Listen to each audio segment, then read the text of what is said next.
Whoa. Tick, tick, tick, tick, tick, tick, tick.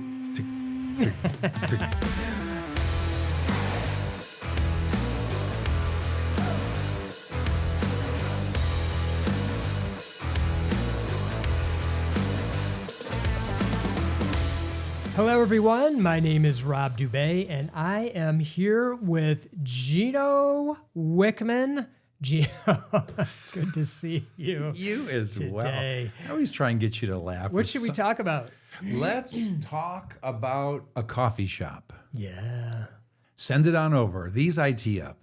And this is a coffee shop conversation. So for those of you out there that don't know what this is Rob and I, for the last 25 years, or however long it's been, I lose track of time, he and I would meet in a coffee shop a couple times a year, and we would spend a half a day, and we would just talk about life and anything and everything, and they were the most amazing conversations. And so we brought that thing we've always done to this podcast series. And so every so often we will do a coffee shop conversation. And so what that is Rob and I would never know what the other person was going to talk about. And today we have no idea what the other person is going to bring up as a topic. Today, Rob is going to go first. We typically get through two, and he's just going to bring up the topic. I will be surprised by it, and we're just going to talk about it. And the whole idea is, I take myself to a place where there's nobody listening, and he and I are just having the old coffee shop conversation, and then I'll go next. There we go. Okay, and normally we're at Starbucks. That's the place. Yes, it Gino's is. place. So I have a list of 5 things. Whoa. Tick, tick, tick, tick, tick, tick. I'm curious.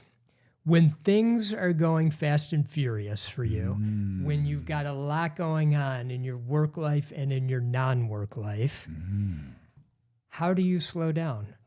Before you answer, I'll say this while you're writing things down that come to you.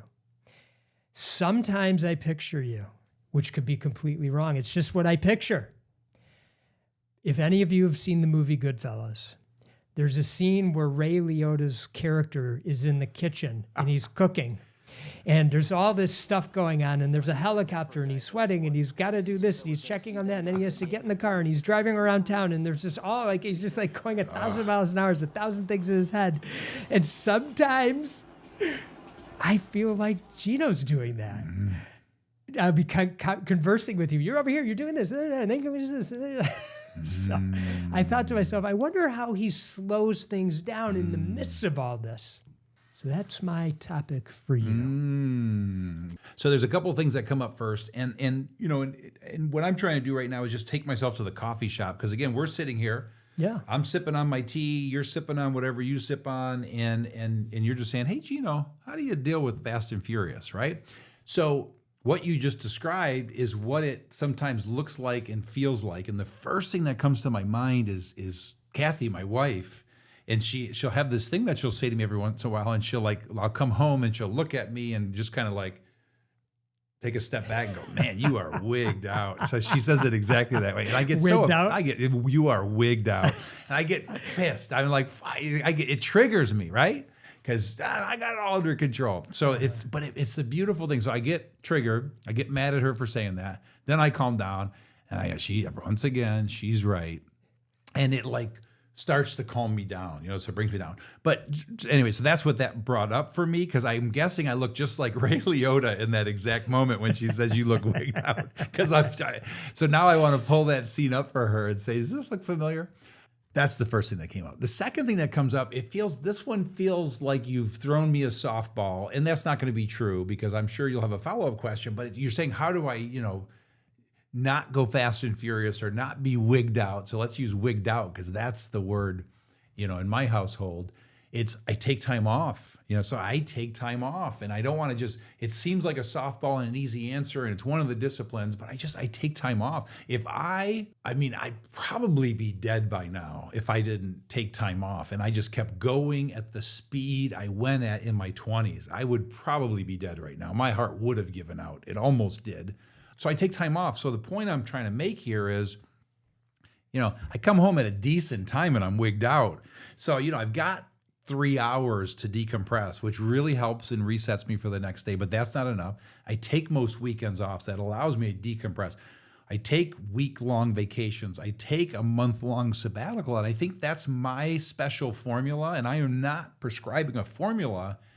Everybody's got to figure out their own, but that's how I avoid the wigged out. Now, the good news is, I was wigged out every minute of every day in my 20s. I was wigged out half the time in my 30s, 70% of the time. I was wigged out. So it diminishes my wigginess. There's been a couple wigged out moments in the last month, I would say. But then I had this, it's like the last maybe 3 months of the year, last year, no wigging. So it's diminished greatly, but it is because I take time off and I recharge, and I'll start there. Yeah, so I'm wondering, when the wigging out is actually happening, how are you remaining in a peaceful place? I think what I do when it's, I'm trying to find your words, fast and furious, I'm still taking mini breaks, as I've mentioned in past episodes. My doctor called it that, or time off. So for instance, let's pretend it's like a red line day and I maybe have whatever it is, 6 meetings top to bottom. They're an hour and a half long. Like the day is full. There's still a half-hour buffer in between every one of those meetings. So I come out of that meeting and I can debrief and hand off all the things I need to hand off from that meeting, and then prepare well for the next meeting, where most will jump from meeting to meeting to meeting to meeting to meeting. That 30 minutes is magical in terms of bringing me back down to the ground. And then again, I'll heat up in that next meeting, and maybe I don't come all the way down to the ground, but by the end of the day, after, 4, 5, 6 of those, even with those half-hour buffers in between, by the end of the day, I'm wigged out. But those little breaks in between to kind of catch up definitely greatly reduce the wigginess, because I probably would be twice as wigged out if I didn't do that. So that's one example. And then the other mini break I've talked about in the past is just the deep belly breath. So now I'm so conscious of this, where it's like I can feel the amping up. And I'll just take 2, 3, 4, 5 belly breaths, and that brings me down to the ground as well. Mm-hmm. Sometimes I will meditate during the day. If I'm working from home in my home office, I've got my meditation chair right there. I'll just go sit in that for 5, 10, 15 minutes. That works. I'll do it in my office occasionally if it's just me working in my office. But sometimes it's a session. It's an intense, all-out, tough 8-hour session, and there's no place to go hide, Those are the ones I think that maybe I get most wigged out, because I gave it my all, and there's no time to decompress. And that 25-minute drive home wasn't enough. And then that's when Kathy sees that look in my eyes. So there's some thoughts. Those are very practical. Yeah. I'll just share a personal experience that came up for me. I was running one day. I had a very busy day. I was wigged out. And I went for a run because I just felt like I had to release some physical energy. And I went on this, I was out in around neighborhoods and things like that. But then I got off onto this half-mile trail that I like. And I was running through the trail. It was in the woods. And I realized about halfway through, why am I running in here? Let me slow down and walk and just take my time and take it all in. So I walked for a quarter mile till I got back out to the sidewalk and started running again. And I noticed I had more energy all of a sudden. And also all this stuff that I'd been thinking about earlier in the day that was going on, the wigged out stuff, it felt like a lot calmer and clearer to me. Now, so I just use that as an analogy of just like your belly breaths or that meditation, just taking that short period of time can just really reset your nervous system. Sure. I think it's time for topic number 2. Let's do it. All right, mister, here's mine. So in our mastermind, we had a guest. So every March, I take a sabbatical or some time off. And so I'm not on the March mastermind. And so we bring a guest in, and we had a guest, and it seemed pretty powerful. You also took a sabbatical in there. And so we didn't see each other for 2 months. The guest is somebody who you've been working with, and I notice a difference in you. So I feel like he's had an impact on you. I also heard you mention that he may be the one that has helped you with your eczema / skin condition. So I'm just curious, because we talked about the eczema in previous episodes, and we've talked about psychosomatic stuff. So I would just love to hear your perspective on him, what he did for you, and do you really believe there's something that he did to heal that for you? I have no clue. That's okay. That's the truth. Then back That's into the my truth. first two But yeah, I questions. mean, I've his name is Gabe Roberts, and he was introduced to me through somebody that I work with, a functional doctor, and he did subconscious work with me. So that was kind of my first entry point into ever doing anything like that. There was also some regression work. So I'm trying to not get too much into the weeds with it, not because I don't want to talk about it, but I don't know that it's super relevant right now. But I just can say in the work that we did leading into where I felt like I just completely let go, there was just a session that we had where I just said, I'm just done. I don't need to work with you anymore, which is what he wants. That's the goal. I said, I can't explain it. It's like, I don't need to do this. It's all good. I'm whole. It is what it is. Yeah. And yeah. And how many sessions did you do? You may have said it and I missed 3? it. Yeah, right. Yeah. And when were the 3 sessions? They were in the late summer, fall timeframe. Yeah, so it was the end of last year. Yeah, yeah. Right. So, and again, you said you don't want to go deep. I'm going to take I don't you deep, mind, but yeah. only for 5 minutes. Yeah.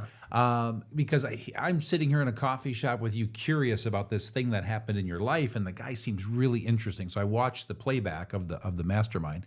Seems like a really interesting guy. And so, when you say regression work, what is regression work?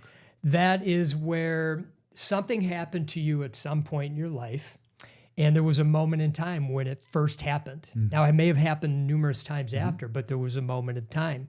So he gets you through his various techniques. He gets you to a place where you go to that moment, and it seems like it can't. Like what is coming out of. I'll use my own experience when I say you. I'm referring to me. What is happening with me in that is I'm saying where I am, what the situation is, and it seems like I'm just making it up, which he says it's going to seem like you're making it up. He said, but just stay with it. And that's the moment it happened. And that's the time where he takes you through a process to be safe, essentially. And it can go back to, being in the womb. It can go back to past lives if you believe in that kind of thing, which I do, but I'm not suggesting everyone should or that it's even a thing, And so I had those kinds of experiences with him. And there was one in particular. There was a brownstone. I was sitting on the steps, and the inside was like on fire. And I saw it was on fire. I turned around. I walked in, and I said, everything's fine. And the fire was gone. And that was the end of it. And it was that session where I felt, this is it. Cool. And that's the way it's supposed to work. That's the way now with that, I love that you brought up past life regression. I recorded an episode on this, so you have no idea.